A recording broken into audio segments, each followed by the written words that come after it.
નમસ્કાર દર્શક મિત્રો, રિયલ સમાચારમાં આપનું સ્વાગત છે। સમાચારોની શરૂઆત કરતા પહેલા એક નજર કરીએ આજના મુખ્ય સમાચાર પર।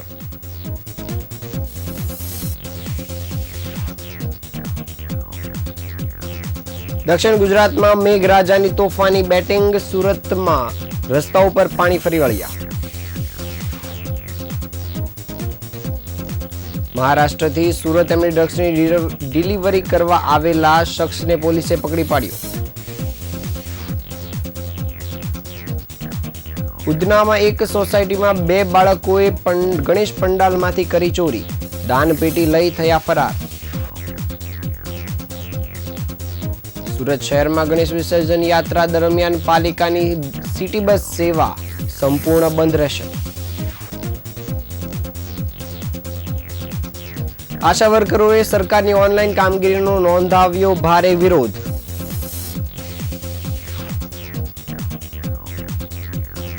સુરતમાં પ્રધાનમંત્રીના જીવન અને કવન પરનો મેગા મ્યુઝિકલ કાર્યક્રમ યોજાશે।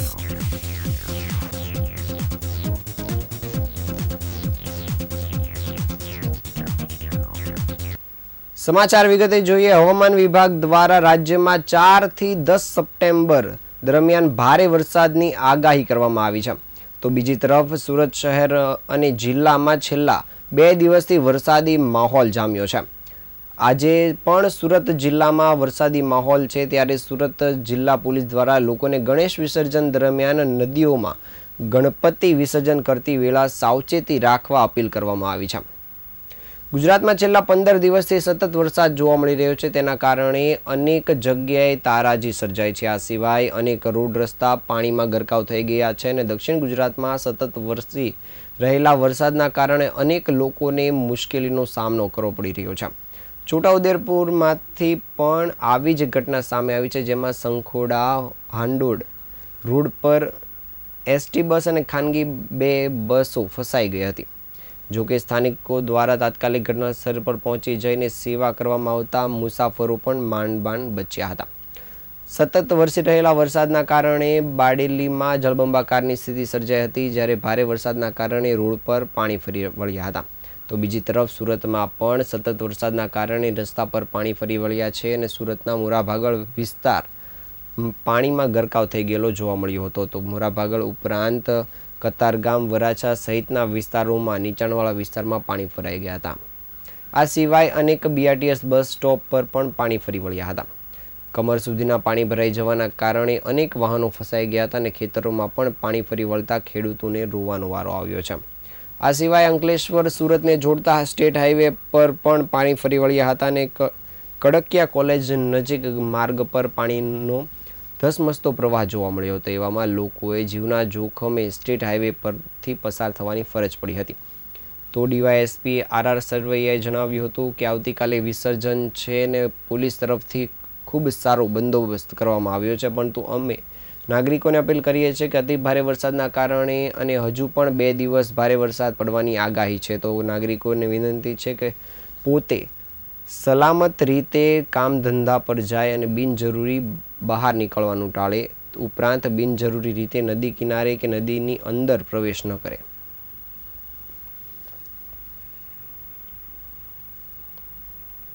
મંદિરની અંદર સવારે 6 વાગ્યાનો ઉભેલો છું, અહીંયા ટ્રાફિક હલ કરું છું। કોઈ અધિકારી કે કોઈ મ્યુનિસિપાલિટીનો કોર્પોરેશનના માણસ કોઈ જોવા નહીં, એમની ગાડીઓ સામે ઉભેલી છે, એમના અધિકારીઓ પાવરાને બધું લઈને ઉભેલા છે, કોઈ કામ કરવા રાજી નથી। આજે પડેલા ભારે વરસાદના કારણે સુરત શહેરના રાંદેર વિસ્તારમાં આવેલ શ્રી સિદ્ધેશ્વર મહાદેવ મંદિરમાં પાણી ભરાઈ ગયા હતા, જ્યારે ધોધમાર વરસાદ અને તાપી નદીમાંથી છોડવામાં આવેલ પાણીના પ્રવાહને કારણે મંદિરમાં શિવલિંગ પાણીમાં ગરકાવ થઈ ગયેલું જોવા મળ્યું હતું। મંદિર પટાંગણમાં ઘૂંટણ જેટલું પાણી ભરાઈ જતા ભક્તોમાં રોષ ફાટી નીકળ્યો છે। ભક્તોએ અધિકારીઓને તાત્કાલિક પગલાં લેવાની માંગણી પણ કરી હતી, જ્યારે આ પાણીના ભરાવાના કારણે ફાયર બ્રિગેડની ટીમ સતત પરિસ્થિતિ પર નજર રાખતી નજરે પડી રહી હતી અને અસરગ્રસ્ત વિસ્તારમાં સર્વેની કામગીરી પણ હાથ ધરવામાં આવી છે।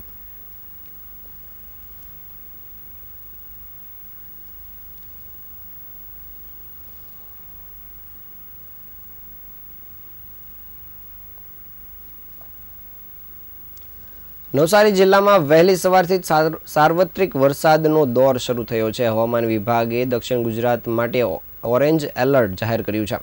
નવસારી શહેર સહિત ગણદેવી, ચીખલી, વાંસદા અને ખેરગામ પંથકમાં ધોધમાર વરસાદ નોંધાયો છે. સવારે 6 થી 8 દરમિયાન નવસારીમાં 20 મીમી, વાંસદામાં 10 મીમી અને જલાલપુરમાં 9 મીમી સહિતનો વરસાદ ખાબક્યો હતો. જ્યારે વરસાદના કારણે શહેરના જૂના થાણા રોડ પર ડેપો, મંકોડિયા અને ધાનેરા પોઈન્ટ સહિતના વિસ્તારમાં પાણી ભરાઈ ગયા હતા. પવન સાથે વરસાદ વરસતા વાહન ચાલકોને પણ મુશ્કેલીનો સામનો કરવો પડ્યો હતો. ઓછી વિઝિબિલિટીને કારણે વાહન ચાલકોને પણ લાઇટ ચાલુ રાખવાની ફરજ પડી હતી. ઉપરવાસમાં પડી રહેલા વરસાદના કારણે પૂર્ણા નદીની સપાટી 13 ફૂટ સુધી પહોંચી ગઈ છે. જિલ્લા પંચાયત હસ્તકના કુલ 7 માર્ગો બંધ થયા છે, જેમાં નવસારી તાલુકાના 3, ચીખલી તાલુકાના 2, ખેરગામ અને વાંસદા તાલુકાના 1 માર્ગનો સમાવેશ થાય છે. ગુરુકુળ, સુપા અને કુરેલ ગામને જોડતા લો લાઇન બ્રિજ પરથી પણ પાણી ફરી રહ્યા છે. વહીવટીતંત્રએ લોકોને વૈકલ્પિક માર્ગનો ઉપયોગ કરવા માટે અપીલ કરી છે.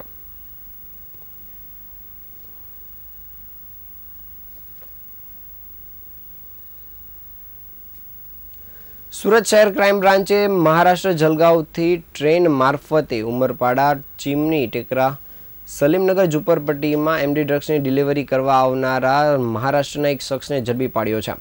પોલીસે તેની પાસેથી 19.87 લાખનો 198 ગ્રામ એમડી ડ્રગ્સનો જથ્થો, મોબાઈલ ફોન અને રોકડ મળીને 20 લાખનો મુદ્દામાલ કબજે કર્યો છે. જ્યારે એમડી ડ્રગ્સ મોકલનાર અને મંગાવનારને વોન્ટેડ જાહેર કરાયા છે. આરોપીને કોર્ટમાં રજૂ કરવામાં આવતા 9 સપ્ટેમ્બર સુધીના રિમાન્ડ કોર્ટ દ્વારા મંજૂર કરાયા છે.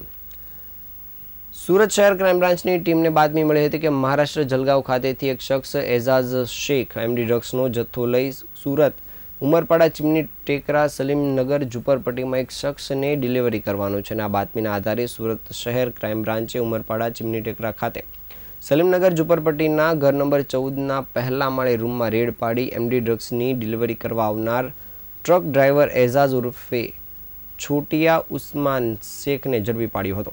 પોલીસે તેની પાસેથી 198 ગ્રામ એમડી ડ્રગ્સનો જથ્થો, મોબાઈલ ફોન અને રોકડ મળીને કુલ 20 લાખનો મુદ્દામાલ કબજે કર્યો છે.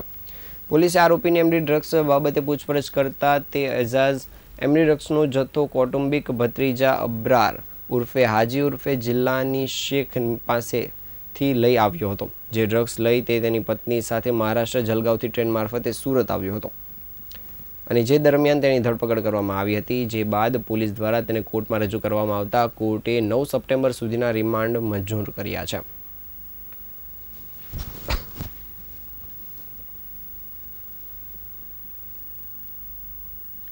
સુરતના ઉધના વિસ્તારમાં આવેલ એક સોસાયટીના ગણપતિ પંડાલમાં દિન દહાડે ચોરીની ઘટના સામે આવી છે. કચરો વીણવાનું કામ કરતા 2 બાળકોએ બંધ પંડાલનો લાભ લઈ દાનપેટીની ચોરી કરી છે.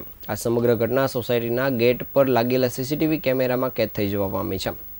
બપોરના સમયે જ્યારે ગણપતિ પંડાલ બંધ હતો ત્યારે 2 અજાણ્યા શખ્સોએ ત્યાં પ્રવેશ કર્યો હતો. તેમણે આસપાસ કોઈની હાજરી ન હોવાનો લાભ લઈ પંડાલમાં રાખેલી દાનપેટી ઉખાડી લીધી હતી અને ત્યાંથી ફરાર થઈ ગયા હતા.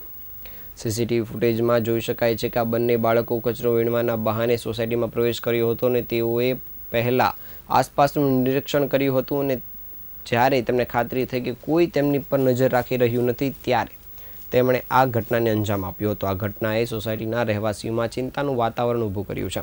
જ્યારે આ બાબતે પોલીસને જાણ કરવામાં આવતા પોલીસે સીસીટીવી ફૂટેજના આધારે તપાસ કામગીરી શરૂ કરી છે.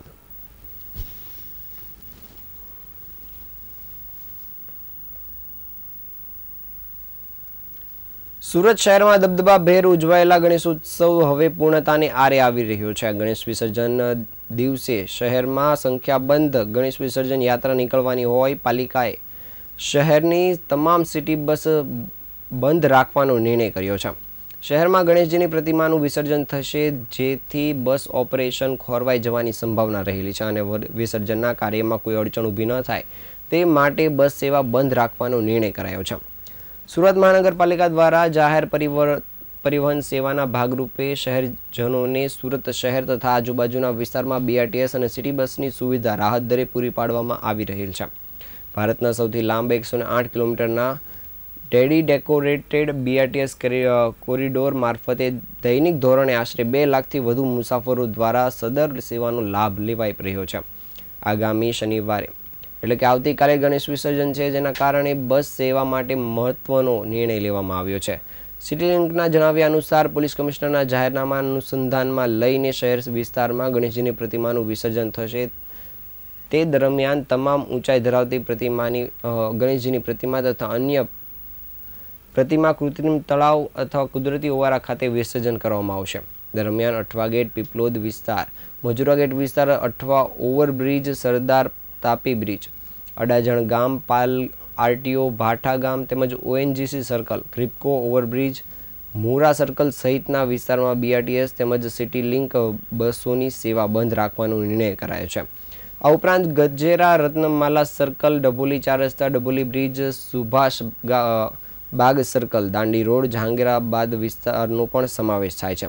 તેમજ પર્વત પાટિયા, કબૂતર સર્કલ, ભાટીના સર્કલથી ઉધના મગદલા રોડના વિસ્તાર તથા અન્ય વિસ્તારોની બીઆરટીએસ તેમજ સિટીલિંક બસોની સેવા સદંતર બંધ રાખવાનો નિર્ણય કરાયો છે, જેની નોંધ બસમાં મુસાફરી કરતા મુસાફરોને લેવા માટે પાલિકાએ અપીલ કરી છે.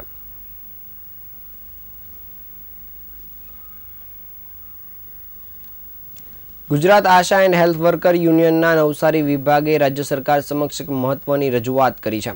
યુનિયને જણાવ્યું છે કે આશા વર્કર બહેનોને પોતાના અંગત મોબાઈલથી ફરજિયાત ઓનલાઈન કામગીરી કરાવવી અયોગ્ય છે અને સરકારે તાત્કાલિક અસરથી આ પ્રથા બંધ કરી કામગીરી માટે સક્ષમ મોબાઈલ ફોન ઉપલબ્ધ કરાવવો જોઈએ. યુનિયનના જણાવ્યા અનુસાર તાજેતરમાં જ હોમ બેઝ ન્યૂબોર્ન કેર અને home base young child care ASHA module TAKO software જેવી ઓનલાઈન કામગીરીમાં વધારો કરવામાં આવ્યો છે. બહેનોને આ માટે તાલીમ આપવામાં આવી રહી છે, પરંતુ મોટાભાગની બહેનો પાસે એન્ડ્રોઈડ સ્માર્ટફોન હોવા છતાં સોફ્ટવેર ચલાવવા યોગ્ય ક્ષમતા નથી. પરિણામે મોબાઈલ હેંગ થઈ જતાં કામગીરી અશક્ય બની જાય છે. વધુમાં ફેસિલિટેટર અને આશા વર્કરોના બિલો સહિતના દસ્તાવેજો પણ મોબાઈલ દ્વારા અપલોડ કરવાની ફરજ પાડવામાં આવી છે. 1 ઓક્ટોબરથી આ કામગીરી શરૂ કરવાનું દબાણ કરવામાં આવી રહ્યું છે અને જો ડેટા એન્ટ્રી અથવા તો દસ્તાવેજ અપલોડ નહીં થાય તો ઇન્સેન્ટિવ ચૂકવવામાં આવશે નહીં તેવી ઉપરી અધિકારીઓ અથવા તો સિનિયરો દ્વારા ધમકીઓ પણ આપવામાં આવી રહી છે. યુનિયને આ સૂચનાને તદ્દન ગેરવ્યાજબી ગણાવીને આ નિર્ણયને પાછી ખેંચી લેવાની માંગ કરી છે. સાથે સાથે છેલ્લા 20 વર્ષથી સેવાઓ આપતી આશા વર્કર બહેનોને કાયમી ન કરવામાં આવવાનો તથા લઘુત્તમ વેતન ન મળવાનો મુદ્દો પણ ઉઠાવ્યો છે. આર્થિક શોષણ સામે અવાજ ઉઠાવતા યુનિયનને સન્માનજનક વેતન આપવાની તેમજ આ મુદ્દે ચર્ચા કરવા તાત્કાલિક બેઠક બોલાવવાની માંગ કરી છે.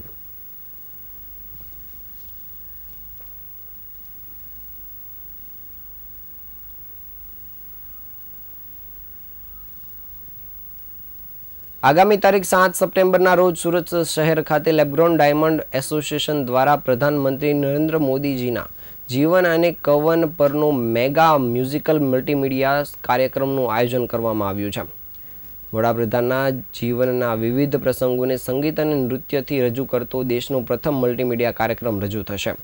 પ્રસિદ્ધ કલાકાર સાંઈરામ દવે સાથે આશરે 150 જેટલા કલાકારોના કાફલા દ્વારા આ કાર્યક્રમ રજૂ કરવામાં આવશે. સુરતના સરસાના એક્ઝિબિશન અને કન્વેન્શન સેન્ટર ખાતે આ કાર્યક્રમનું આયોજન કરવામાં આવશે, જેમાં ગુજરાતના ખ્યાતમાન કલાકારો સાથે વિવિધ નૃત્યકારો, પ્રસિદ્ધ નાટ્યકારો અને સુરીલા સંગીતકારો આ સમગ્ર કાર્યક્રમ રજૂ કરશે. આ કાર્યક્રમ ગીત, સંગીત અને નાટ્ય સાથે નરેન્દ્ર મોદીજીના જીવનના વિવિધ પ્રસંગોનું રસાળ નાટ્ય રૂપાંતરણનું દિગ્દર્શન વિરલ રાજછુ દ્વારા કરાયું છે. રાહુલ મુંજારિયા સંગીત પીરસશે અને કોરિયોગ્રાફર અંકુર પઠાણની ટીમ દ્વારા ભવ્ય નૃત્ય રજૂ થશે. મુંબઈના ડિમોલિશન ક્રૂ દ્વારા ઓપરેશન સિંદૂરના ગીતો પર દિલ ધડક સ્ટન્ટ સાથે ડાન્સ રજૂ કરવામાં આવશે. મોદીજીની જીવનયાત્રા પર લખાયેલા સપરખા ગીત પર કેરળની માર્શલ આર્ટ્સ કલારીપટાયુના કલાકારો વીર રસનો વોર ડાન્સ પણ રજૂ કરશે. ભવ્યાતિ ભવ્ય પોઝિસ, પ્રોપ્સ અને હોલોગ્રામની હાઈફાઈ ટેકનિક્સથી સજ્જ નમોત્સવ કાર્યક્રમ દર્શકો માટે માણવા અને જાણવા જેવો બની રહેશે. આ તાજના સમાચાર. નવા સમાચાર સાથે ફરી મળીશું. ત્યાં સુધી રજા આપશો. નમસ્કાર.